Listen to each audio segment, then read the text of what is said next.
I'm about to walk you through some mistakes that people make so you don't have to go back home crying to your mama. Let's get into it. My name is Joy and welcome to my channel. I make content about nursing, living in Houston, and how to achieve your goals. So if that sounds like something you're interested in, go ahead and push the subscribe button and let's get into the content. Today I want to talk about the moving mistakes that you need to avoid when moving to a different city. I moved here to Houston a couple months ago, and these are some things that I did, and these are some things that I noticed other people doing, which are big mistakes. And so I wanted to make this video to help you guys out in case you are planning on moving to another city, you're thinking about moving to Texas, or if you think about moving anywhere else. These tips will help you and they will save you time and money. So one of the first things that I saw people doing is moving to Texas when without a job, without money saved, thinking they could just make it up as they got here. And let me tell you, that is a really big mistake. For me to come here, it took me around $11,000 that I had saved up. I moved to Houston within a month's time, but I had savings and I made a plan.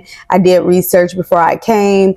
And so it's very important for you to have your money saved up. That's tip number one. You need to have money saved up. In order for you to know how much it's going to cost for you to move to the different cities, you have to do research, look at cost of living, kind of see how much the apartment is going to cost. When I moved here, I had around $11,000 saved up. I did create a list with everything that I had to spend money on. So you guys should sit down, create a list, and then write the price next to everything, total it out. That way you will know exactly how much money you will need when you're moving to these other cities. Number two is you need to have your job lined up.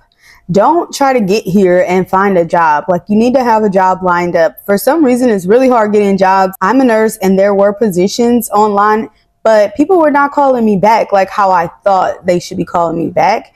So try to have your job lined up before you come here. Research the cost of living, how much your apartment is going to cost, how much your car insurance is going to cost, stuff like that. And then you'll know exactly how much you need to make. If $10 an hour is not enough, then you need to look for other jobs. You need to have your job lined up before you head to a different city. Number three is going to be, do not rely on Google for your research. I flew down here to Houston, looked around, stayed for a couple days. I had to physically see the apartments that I were thinking about moving to. I had to physically see the neighborhood. Safety is a big thing. Schools are a big thing. So do not just rely on Google. It's not going to give you the full effect of what is really going on in these cities. So book a flight, go down there for a couple days, get the vibe, get an idea of what the area looks like and how far away you are from things that you want to do or from your job, and then make your decision based off of that. Do not rely solely on Google. Google has a lot of good information, but it's nothing like going down there and physically seeing it and putting yourself in the environment. So you need to do that. Okay, so these next tips are going to be about the moving process. I had a moving company come and move me. It was very expensive. I know people use U-Hauls or friends, family to help you move. Whatever it is that you can afford, just understand what that process will look like for you. My moving company was really great. They came, like, wrapped everything up. They bought me the boxes, but I had to pack my own stuff. If I ever moved again, I would save the money for them to just pack everything and move it because it's less of a headache. But think about what you can afford and what you want your moving process to look like. Because I packed all my own boxes, I labeled them. So that's the next tip. Make sure that you label all your boxes with the contents and what room it's going to go into. So on my boxes, I put the contents and then I label what room it was supposed to go into. And then I also put these little pieces of tape. I had like all different colors, just ordered them from Amazon. Red, yellow, green, blue.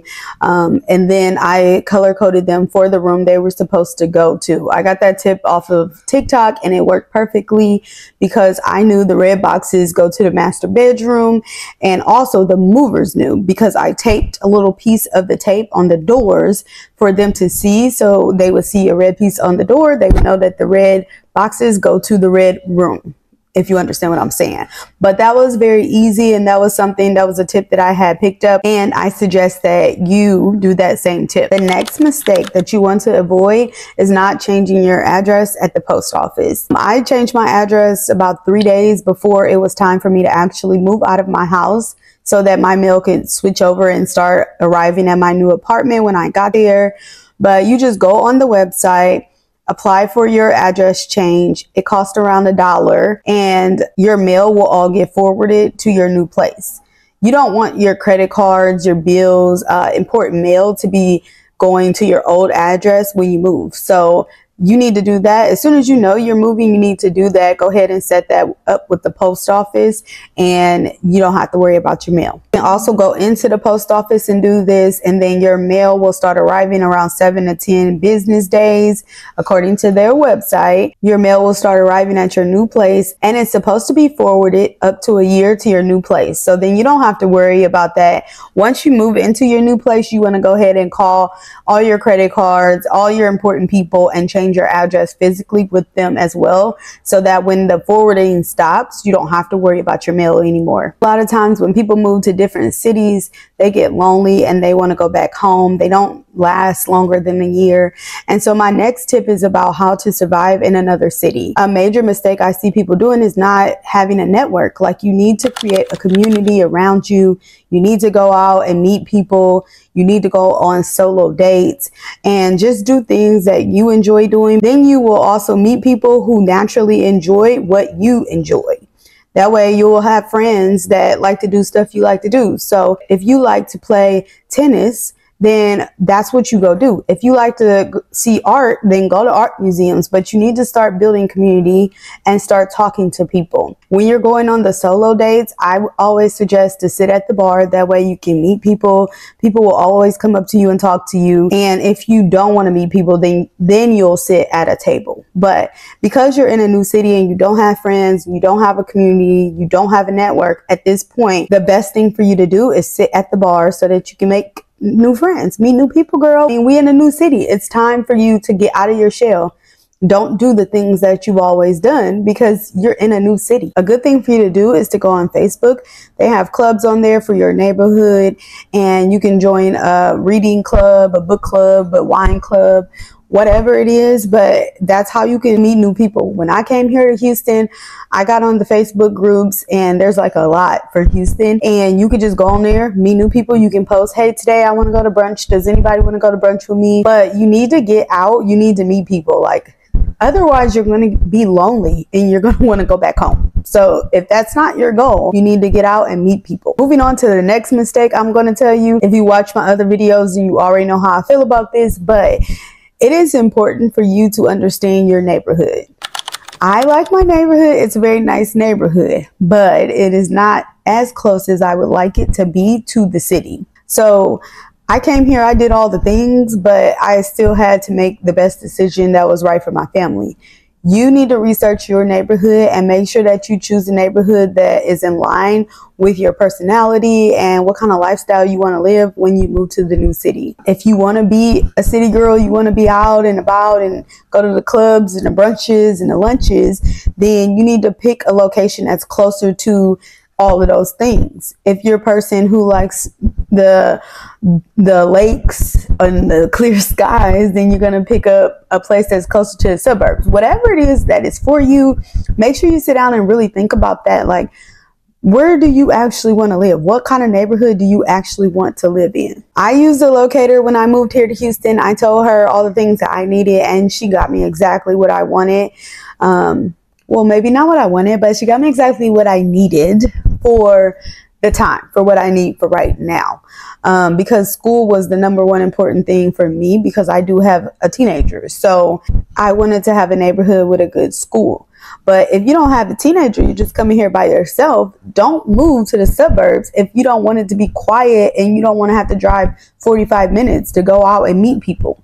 Don't choose that. Stay where you can afford, but get you a place that's like closer to the things that you know you will want to do. And please, please, please do not move anywhere without researching the cost of living.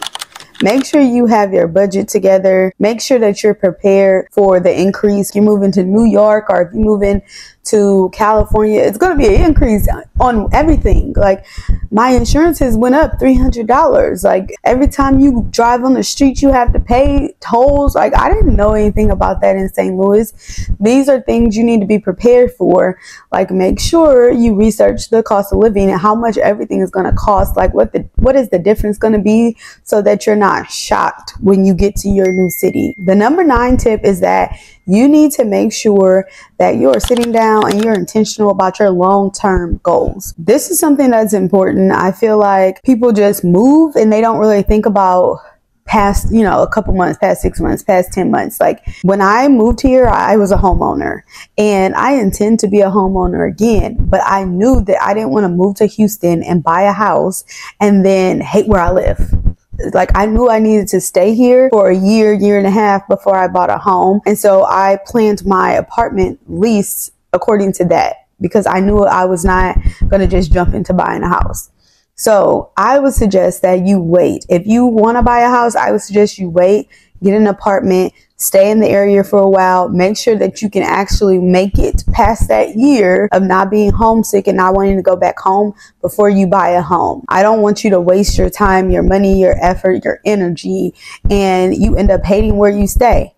Now, we all know what I say. You are not a tree. You can always get up and move, but it's a little different when you're buying a house. So I would say make sure you go to the city, live there for a little while before you decide to actually buy a house. Plan out your long-term goals and plan out your short-term goals so that you have a plan for your vision for the next couple years in this next city. Number 10 is a little funny, but I'm going to say you need to be familiar with the local laws, okay? Because here in Texas, do you know that they do not sell alcohol on Sundays? Just kidding. But the alcohol can only be sold from 10 a.m. until midnight on Sundays. That was crazy to me. I wasn't used to that, but I knew about it because I researched the laws before I came, and so I saw that, but I thought that was crazy. But yeah, they have alcohol laws. Beer and wine can be sold from 7 a.m. to midnight Monday through Friday, so that's okay. But yeah, 10 a.m. you can't buy any alcohol until 10 a.m. on Sundays here in Texas.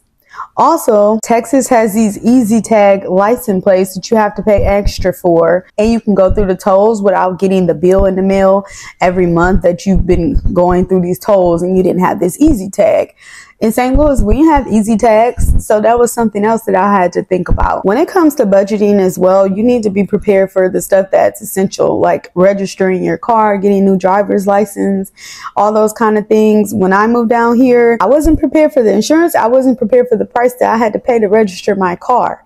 For my 2 cars, I had to pay $400 for the license plates and to register my car.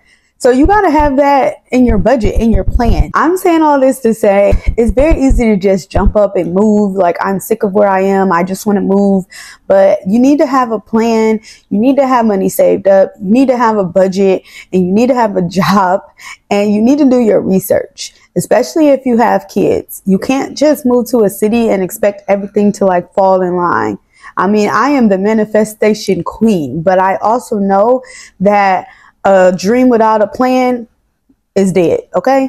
So make sure you take the time to plan out your move and do it well so that it's not a stressful time for you and you actually enjoy it. Like, you actually enjoy the process of going to a new city. I'm going to be making videos about my Houston living experience and stuff that I learned along the way, because I feel like nobody's telling me these things. I'm having to just figure it out. So I'm making the videos for you guys so that you don't have to figure it out.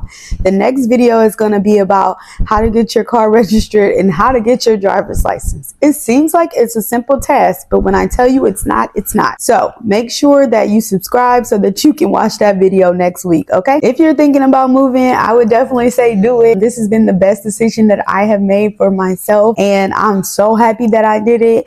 You can do it too. I did it by myself. If you guys have any more questions about how I did it or things that you need to know, leave a comment below. Let me know. I can make a video on it. Make sure if you want to get updates about living in Houston that you go ahead and push that subscribe button. Leave a comment below, and I will see you guys next week on Monday. Bye. Girl, you are so pretty, pretty, pretty, pretty. Baby girl, you are so pretty.